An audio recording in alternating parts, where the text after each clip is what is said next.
കടുത്ത ചൂടിന് ആശ്വാസമായി സംസ്ഥാനത്ത് വേനൽ മഴ. തിരുവനന്തപുരം, കൊല്ലം, പത്തനംതിട്ട ജില്ലകളിൽ മഴ പെയ്തു. മഴയ്ക്കൊപ്പം ശക്തമായി ഇടിയും മിന്നലുമുണ്ട്. തൃശൂരിൽ കളിക്കുന്നതിനിടെ 4 കുട്ടികൾക്ക് മിന്നലേറ്റു. നെയ്യാറ്റിൻകരയിലും കോതമംഗലത്തും കെട്ടിടങ്ങൾക്ക് കേടുപാടുണ്ടായി. നാളെ മുതൽ ശക്തമായ മഴയ്ക്ക് സാധ്യതയെന്ന് കാലാവസ്ഥാ വകുപ്പിന്റെ മുന്നറിയിപ്പുണ്ട്. അതേസമയം 12 ജില്ലകളിലാണ് നിലവിൽ ഉയർന്ന താപനിലയ്ക്കുള്ള യെല്ലോ മുന്നറിയിപ്പ് തുടരുന്നത്. ഉയർന്ന വൈദ്യുതി ഉപയോഗത്തിനും ചൂടിന് പരിഹാരമായി സംസ്ഥാനത്ത് ഒറ്റപ്പെട്ട ഇടങ്ങളിൽ വേനൽ മഴ പെയ്തു. തിരുവനന്തപുരം നഗരത്തിലും കൊച്ചിയിലും പത്തനംതിട്ടയിലും മഴ ലഭിച്ചു.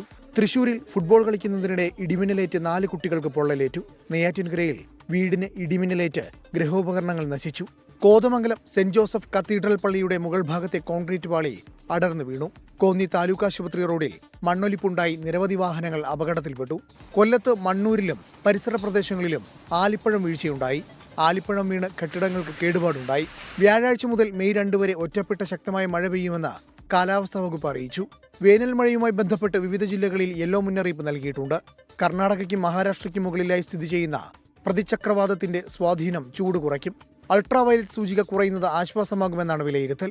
പാലക്കാട് ജില്ലയിൽ 39.3 ഡിഗ്രി സെൽഷ്യസും കൊല്ലത്ത് 37.6 ഡിഗ്രി സെൽഷ്യസും കോഴിക്കോട് 37.9 ഡിഗ്രി സെൽഷ്യസുമാണ് ഇന്ന് രേഖപ്പെടുത്തിയ താപനില. കൊല്ലം പോരുവഴിയിൽ 10 വയസ്സുകാരന് സൂര്യതപമേറ്റു. കണ്ണൂർ കാഞ്ഞിരക്കൊല്ലിയിൽ കുടിവെള്ള പൈപ്പ് ലൈൻ നന്നാക്കുന്നതിനിടെ യുവാവിന് സൂര്യാതപമേറ്റു.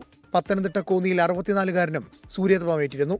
നിലവിൽ ഇടുക്കി, വയനാട് ഒഴികെയുള്ള 12 ജില്ലകളിലും താപനില മുന്നറിയിപ്പ് നിലനിൽക്കുന്നുണ്ട്. വിവിധ ബ്യൂറോകൾക്കൊപ്പം ന്യൂസ് ഡെസ്ക് 24.